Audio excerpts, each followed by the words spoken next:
నామానికి స్తోత్రం. మిమ్మల్ని అందరూ చూస్తుంటే చాలా సంతోషంగా ఉంది. ఎందుకంటే నాకు అయితే ఫస్ట్ ఒక సన్నివేశం గుర్తొస్తుంది. పెద్దయ్య గారు ఉన్నప్పుడు 11 గంటలకి లేదా 10 గంటలకు స్టార్ట్ అయితే 3-3:30 అయ్యేది. అప్పుడు సంఘం కనపడుతుంది. మీలో ఓర్పు, ఓపిక. ఒకసారి గట్టిగా దేవునికి చప్పట్లు కొడదామా? కొడదాం. ఏది ఇద్దరు ముగ్గురేనా? ఇంతమంది ఉంటే సర్వజనులారా చప్పట్లు కొట్టుడే. దేవుని నామానికి స్తోత్రం కలుగునుగాక. ఒక చిన్న మాట చెప్తాను. ఫస్ట్ నాకు ఈ తెల్ల బట్టలు వేసుకో కొంచెం ఒకసారి ప్లీజ్ ఏమనుకోకండి. పర్సనల్గా ఒక్క మాట ఇక్కడ చెప్పాలి. ఒకసారి నన్ను చూడరా.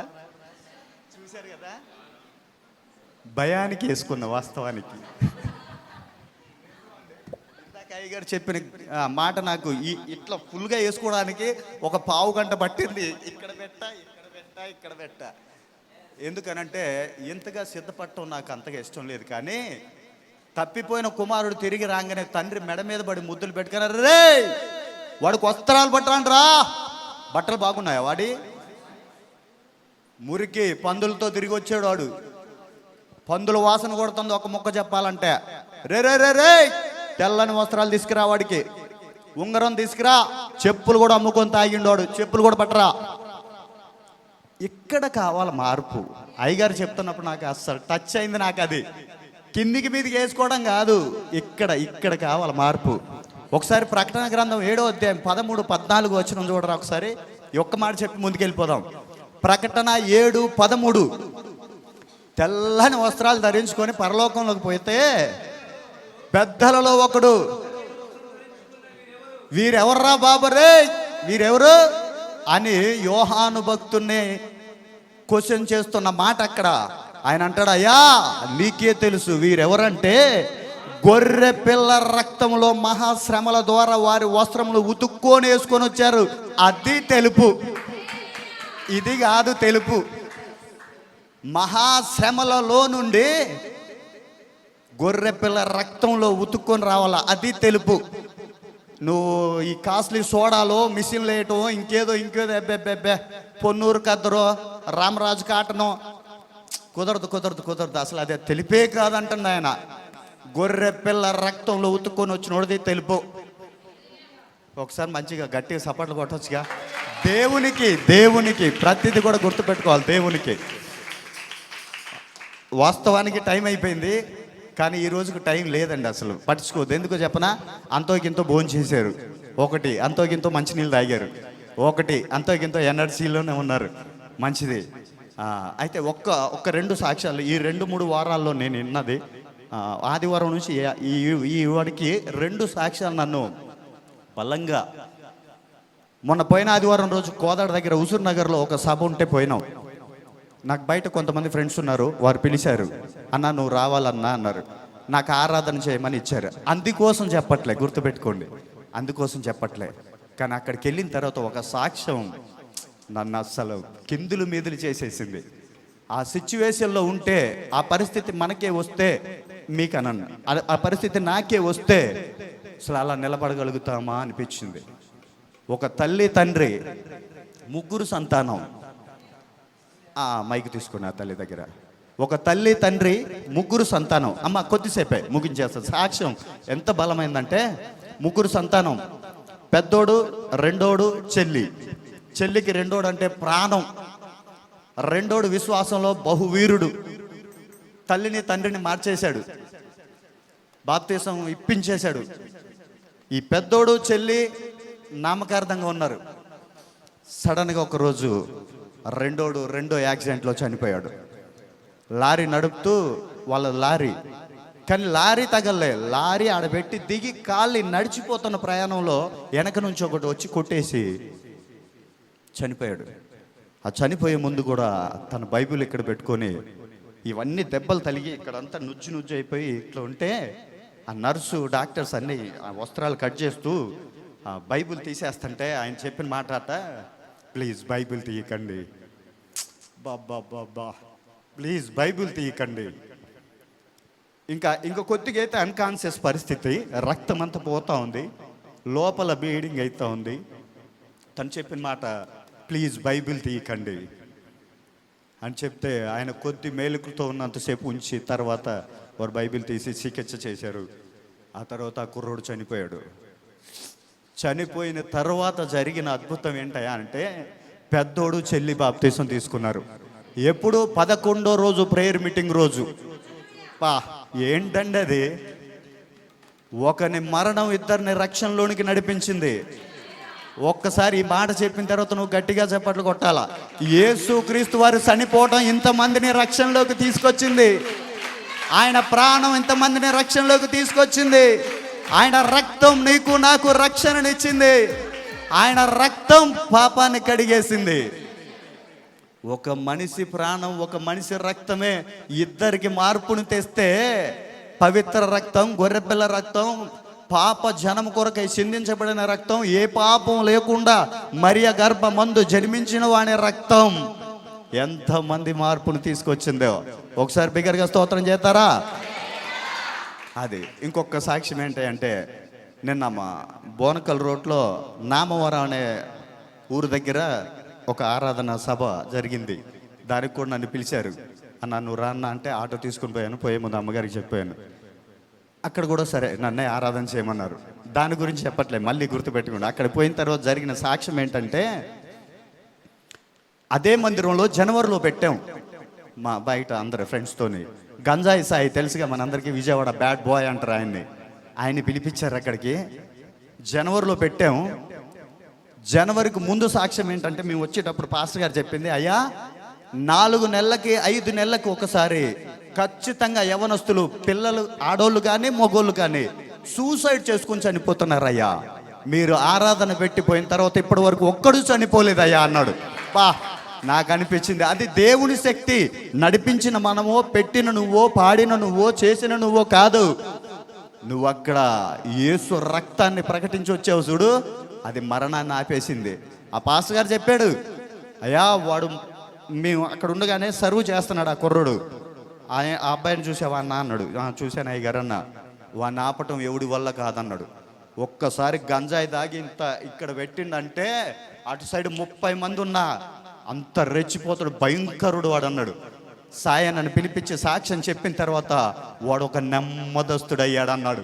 ఆహా, దేవునికి వందనాలు. నాకు అనిపించింది యేసు రక్తంలో ఉన్న బలం అది.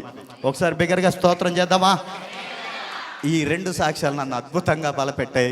సరే, ఇక మాటల్లోనికి వెళ్ళిపోదాం, ఎందుకంటే ఎక్కువసేపు ఏం లేదు. చెప్పిన సహోదరులు సహోదర అద్భుతం అద్భుతం. అయితే ఒక్క మాట మీరు తిట్టుకున్నా పర్లేదు, ఏదైనా కానీ ప్రతి ఆదివారం ఎట్టుపోతున్నారండి. ఈడ కొంచెం వచ్చింది, వీడికి మైకి ఇస్తే ఆగడరు బాబు అని. పర్లేదు, నువ్వు తిట్టినా పర్లేదు. ఆడిపోతున్నావు చెప్పు ప్రతి ఆదివారం. ఎందుకు ప్రతి ఆదివారం నిండట్లే? ఎందుకు లేదు నీకు ఇంత మంట ప్రతి ఆదివారం? ప్రతి ఆదివారం ఎందుకు లేదు నీకు ఈ తపన? ప్రతి ఆదివారం ఎందుకు గుర్తుండట్లేదు నీకు యేసుక్రీస్తు వారు నా కోసం చనిపోయాడని? ఒక కఠినమైన మాట చెప్పనా ప్లీజ్? మీరు ఏదన్నా అనుకోండి, తర్వాత నన్ను ఒక మాట తిట్టినా పర్లేదు, కొట్టినారు. ఇట్లా పండక్కో ఇంకేదో వస్తే అంటే ఈ మాట పోలుస్తున్నాను అనుకో, నీ నొచ్చుకున్నా పర్లేదు, ఈ మాట చెప్పాలనిపిస్తుంది, బాగా గుండె కొట్టుకుంటుంది చెప్పమని. సిఎస్ఐ చర్చ్కి అడిగిపోతే 30 మంది అడుక్కునే వాళ్ళు ఉన్నారు, 40 మంది అడుక్కునే వాళ్ళే ఉన్నారు. వాళ్ళకు మనకు తేడా లేదండి. అలాగ ఉండొద్దు. పండగ క్రైస్తవుడో, ఆదివారం క్రైస్తవుడో అట్టేందండి, అట్ట కాదు ఉండేది, అట్ట కాదు. ప్రతి ఆదివారం ఖచ్చితంగా అటెండెన్స్ ఉండాలి. ప్రకటన గ్రంథంలో ఎన్నోసార్లు చదివి వినిపించా, మందిరంలో ఉన్న వారిని లెక్కేయి, కొలతేయి, అటెండెన్స్ చేసుకో. దేవుడు స్వయంగా చెప్తున్నమాట. సరే, ఇక మంచిది, అంశంలోకి వెళ్ళిపోదాం. 7వ మాట మనందరికి తెలుసు, ఒకసారి చెప్తారా? లేఖనం చూడకపోయినా అన్న వేసారా పైన? సరే చూడండి, లూకాసు వార్త 23:46. రైట్, అద్భుతమైన మాట. ఒకసారి చెప్తారా? ఇక చాలు, చూశారుగా. ఒకసారి అందరి పైకి చూడండి. యేసుక్రీస్తు వారు అప్పటికి చనిపోయాడా? చనిపోయలేదా? చనిపోలేదు. ఇంకా కొద్దిసేపు అనుకోవచ్చు, లేకపోతే ఇంకా కొద్ది గడియలో తన ప్రాణం పోతుంది. కానీ ఒక అద్భుతమైన నిరీక్షణ ఏంటయ్యానంటే, తండ్రితో చెప్తున్నాడు, తండ్రి నా ఆత్మను నీ చేతికి అప్పచెప్తున్నాను. ఒక చిన్న మాట అటు టైం సరే. అలాగే ఇంకొక ఆయన పలుకుతాడు, ఎవరు చెప్పండి బైబిల్లో? బా ఎక్సలెంట్. స్టెఫెన్ కూడా అలాగే ఇంకా కొద్ది టైంలో చనిపోతాననంగా, ఇంకా కొద్ది టైంలో ప్రాణం పోతుందనంగా మోకరించి ఆకాశం తట్టు చూసి మొదటి మాట ప్రభు పలికినట్టే అక్కడ కూడా అంటాడు, అయ్యా ఈ నేరం వాళ్ళ మీద మోపమాక, వీరిని క్షమించయ్యా, అలాగే నా ఆత్మను చేర్చుకోయ్యా అంటాడు. ఎంత అద్భుతం అని అంటే, ఒక క్రైస్తవునికి అంత నిరీక్షణ ఉండాల. బ్రతికుంటే యేసుక్రీస్తు, ప్రాణం పోతే యేసుక్రీస్తు. అపోస్తలుడైన పౌలయ్య గారు అంటాడు, మనం బ్రతికినను చనిపోయినను ప్రభువారమై ఉన్నాము అంటాడు. సరే, ఇక అంశంలోకి వెళ్ళిపోదాం. యేసుక్రీస్తు వారు పలికిన ప్రతి మాటలో అమూల్యం. ఒక మాటలో చెప్పాలంటే మరణ వాంగ్మూలం. దీనికి ఇంక అసలు తిరిగే లేదు. ఎందుకనంటే మనందరూ కూడా బాగా తెలుసు, ఆఖరి స్థితిలో ఉన్నప్పుడు ఆ ఒక్క మాట ఎంత అమూల్యం అంటే, చాలా వరకు మనం లోకంలో చూస్తాం, అరే మీ అమ్మ చనిపోయేటప్పుడు ఏమైనా చెప్పిందా నాన్న నీకు? మీ నాన్న చనిపోయే ముందు ఏదైనా చెప్పాడా అంటే, చాలామంది దగ్గర పోతున్నా, చెప్పు ఏదైనా చెప్పు అంటూ ఉంటారు. ఆడు ఇంకా కొద్దిసేపట్లో చనిపోతాడు అనగా. ఎందుకనంటే ఆ మాట ఎంతో కమ్మదనం, తీయదనం, గుర్తుండిపోయేలాగా, విలువైనదిగా, ఇక నువ్వు దాన్ని ఎలా పోల్చుకున్నా అంతగా అనిపిస్తూ ఉంటుంది. అయితే ఇక్కడ ప్రభు పలికిన ప్రతి మాట వాల్యుబులే సిలువలో. అయితే చూడండి, ఆయన ప్రతి మాటలో అన్ని తండ్రితోనే పలికాడా? కొన్ని చూడండి అంటాడు ఆయన, నాకు దాహం అవుతుంది అంటాడు. అయ్యగారు ఇందాక చెప్పారు అద్భుతంగా. శిష్యులను చూసి అంటాడు, అమ్మా ఇదిగో నీ కుమారుడు అంటాడు. వాళ్ళని చూసి అంటాడు, దొంగను చూసి అంటాడు, బాబురే నువ్వు నాతో పాటు పరదేశిలో ఉంటావు అంటాడు. ఈ 3 మాటలు ఇలాగ చూసుకుంటూ పోతే మనుషులతో మాట్లాడినట్టుగా అనిపిస్తూ ఉంటాయి. కానీ ఇంకా 3 మాటలు చూస్తే, మొట్టమొదటి మాట అంటాడు, తండ్రి వీరేమి చేయుచున్నారో వీరికి తెలియదయ్యా అంటాడు. తర్వాత అంటాడు, తండ్రి నన్నెందుకు చేయి విడిచితివి, నన్నెందుకు విడనాడితివి? తండ్రి అనే పదాన్ని యాడ్ చేస్తూ ఉంటాడు. తర్వాత లాస్ట్దిగా, నా ఆత్మను నీ చేతికి అప్పచెప్తున్నాను అంటాడు. సరే మంచిది. నా ఒక్కటి 2 క్వశ్చన్లు వేసేసి కంప్లీట్ చేసేసుకుందాం. యేసుక్రీస్తు వారు శిలువ మీద మరణించగానే ఎక్కడికి వెళ్ళాడు? పరదేశికి వెళ్ళాడు. పరదేశికి వెళ్ళాడా? పాతాళం ఎక్కడుంది? పరదేశి ఎక్కడుంది? యేసుక్రీస్తు వారు చనిపోక ముందు పరదేశి, పాతాళం 2 కిందే ఉన్నాయి. యేసుక్రీస్తు వారు చనిపోయిన తర్వాత పరదేశిని ఆయన తీసుకెళ్ళిపోతాడు. ఎఫెసీ గ్రంథంలో ఉంటుంది, అది 4వ అధ్యాయం 8 నుంచి 10 వచనాల తర్వాత చదువుకోండి. శరను శరగా పట్టుకొని నువ్వు ఆహారోణమైతివి, ఆహారోణమైన వాడు అన్నింటికంటే పైకి ఆహారోణమాయను అని రాయబడి ఉంటుంది. అదే ఆహారోణమాయను అని. ఏదేలో ఒత్తు పలకడం రాలేదేమోలే కానివ్వండి. అయ్యి బాబోయ్, తెలుగులో అందరూ పండితులే ఉన్నారు. అందరూ తెలుగు పండితులే, మంచిది, దేవునికి వందనాలు. సరే, అదే దర్శనాన్ని ఒకసారి యాకోబు ఇంటి నుండి పారిపోతూ చూస్తూ ఉంటాడు. ఒక దర్శనం ఏంటది? లిచ్చిన ఒక కోన ఆకాశము కంటెను, 2వ కోన భూమి కంటెను, దాని మీద దేవదూతలు ఎక్కుచూ దిగుచూ నుండిరి. బాగా గమనించండి, దానికి పైగా యెహోవా నిలిచి. ఇక్కడ మీరు ఒకటి అర్థం చేసుకోవాలి, దూతలు యేసుక్రీస్తు వారి సింహాసనం ఒక్క దగ్గరే ఉందా? మన ప్రకటన గ్రంథంలో తర్వాత ఎత్తుక్కోండి మీరు. సింహాసనం ఒక చోట ఉంటుంది, సభా పర్వతం ఒక చోట ఉంటుంది. ఆయన ఎప్పుడు అక్కడ వారు వచ్చి ఆయన స్తుతులు స్తోత్రాలని చెప్తూ ఉండగా యోహాను భక్తుడు చెప్తా ఉంటాడు, నేను ఆయనను చూడగా సింహాసనం మీదికి ఆసీనుడాయను అని రాయబడి ఉంటుంది. ఆయన దిగి వస్తాడు స్తుతుల మధ్యలోనికి. ఈరోజు నువ్వు నేను ఇక్కడ స్తుతి చేస్తుండగా ఆయన ఎందుకు దిగి వస్తున్నాడు అనుకుంటున్నారు? స్తుతి అంటే ఆయనకు అంత ఇష్టం, ఆరాధన అంటే ఆయనకు అంత ఇష్టం. ఇంకా స్పెషల్ అయిన మాట చెప్పనా, నువ్వు నేను ఆరాధిస్తే ఇంకా ఇష్టం.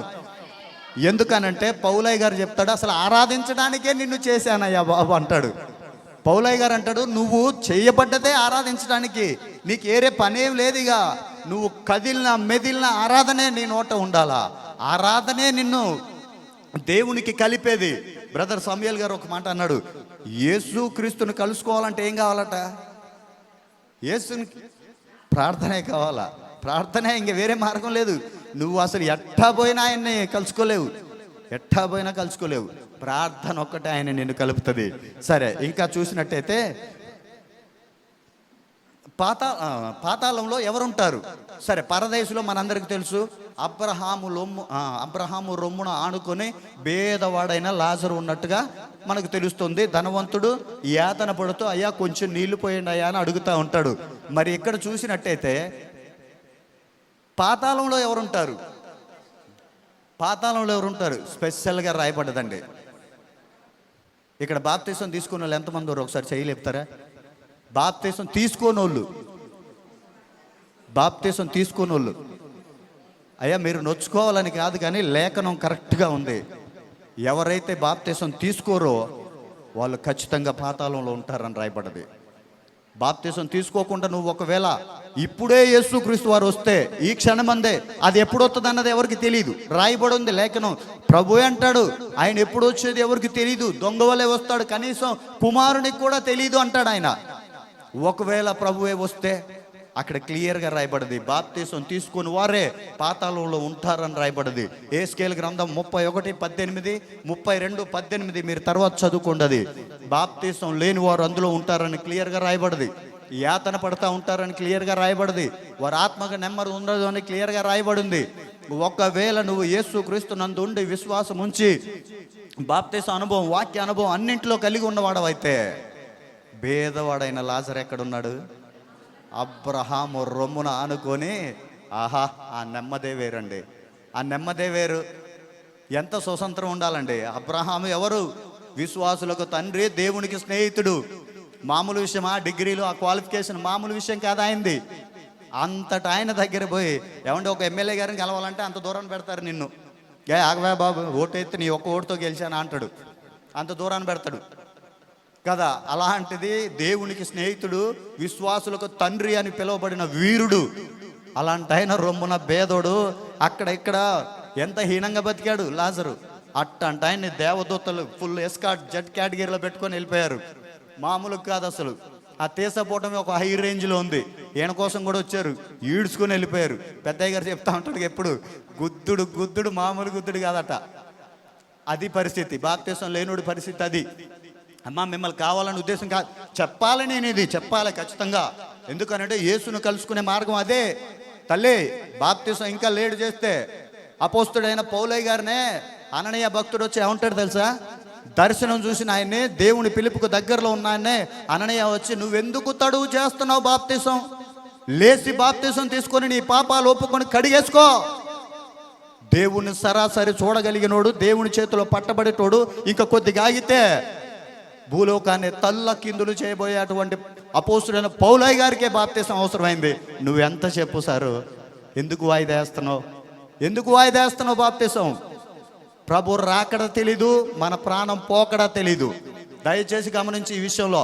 నువ్వు ఏదైనా వాయిదా అయ్యి, ఫ్రిడ్జ్ కొనటం వాయిదా అయ్యి, బెడ్ కొనటం వాయిదా అయ్యి, అవసరంతో ఒక పూట తినటం వాయిదా అయ్యి, కానీ బాప్తీసం వాయిదా అయ్యేమాక, తడువు చేయమాక. తడువు చేసావో నష్టపోతావు. ప్రాణాన్ని మించి నువ్వు వెళ్ళగలిగింది ఇంకేదీ లేదు. అది పోయి యుగాలు పాతాళంలో యాతన పడితే ఇంకేముందండి? అసలు అక్కడి నుంచి ఎవడు తేలేవాడు? ఆ ధనవంతుడు మొత్తుకుంటా ఉంటే క్లియర్గా చెప్తారు, బాబు మేము రాలేము, అక్కడికి ఇక్కడికి దాట కోరకుండునట్లు ఒక అగ్ని అగాధం ఉంది, ఎవడు రావడం కుదరదు బాబు అంటాడు. దయచేసి మరొకసారి బాప్తీసాన్ని ఎవరైతే వాయిదా వేస్తున్నారో గమనించి మీరు ఖచ్చితంగా బాప్తీసానికి సిద్ధపడాలి. దానికి రోజు అంటే ఏం లేదండి. ఇయర్కోసారి తీసుకోవటం, పెళ్ళికి తీసుకోవటం, విదేశాలకు తీసుకోవటం, లేకపోతే బాగైతే తీసుకోవటం, భార్య వస్తే తీసుకోవటం, భర్త వస్తే తీసుకోవటం, ఇదేం బాప్తీసం అండి? పెళ్ళికి తీసుకోవటం, పాస్పోర్ట్కు తీసుకోవటం, నో నో నో నో అసలు అది బాప్తీసం కాదు. నీ హృదయంలో కదిలింపు కావాలా, దేవుని సొంత రక్షకునిగా అంగీకరించాలా, యేసు నా పాపాన్ని కడిగేవాడని పశ్చాత్తాపం కలగాల, సేవకుని దగ్గరికి రావాలా. అయ్యా జైలర్ ఏమన్నాడండి రాత్రికి రాత్రే, ఈ రాత్రి బాప్తీసం ఇస్తావా అయ్యావా?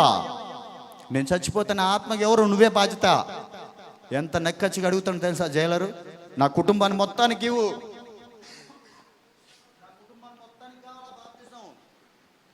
అది బాప్తీసానికి సిద్ధపాటు. హృదయం కదలాలా, హృదయం కదలాలా.